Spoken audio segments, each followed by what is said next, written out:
Friends, last vacation కి మా family అంతా మట్సుటాకే మౌంటైన్ కి వెళ్ళాం.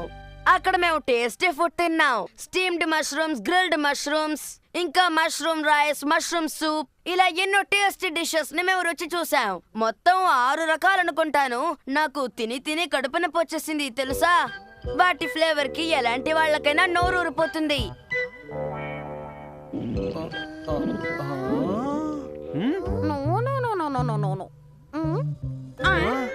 మీరు తప్పకుండా ఒకసారి అక్కడికి వెళ్ళాలి ఫ్రెండ్స్. కానీ మీలాంటి మిడిల్ క్లాస్ పీపుల్ అక్కడికి వెళ్ళలేరు అనుకోండి, ఎందుకంటే అది చాలా ఎక్స్పెన్సివ్ ట్రిప్. ఇలా అంటున్నందుకు ఏమనుకోకండి, నేను చెప్పింది విని సంతోషించండి. అంతకంటే మీకు వేరే దారి లేదు. అయినా అలాంటి టూర్స్ కి వెళ్ళాలంటే రాసి పెట్టుండాలి. మీలాంటి అన్లక్కీ ఫెలోస్ అక్కడికి వెళ్ళలేరు. I'm sorry.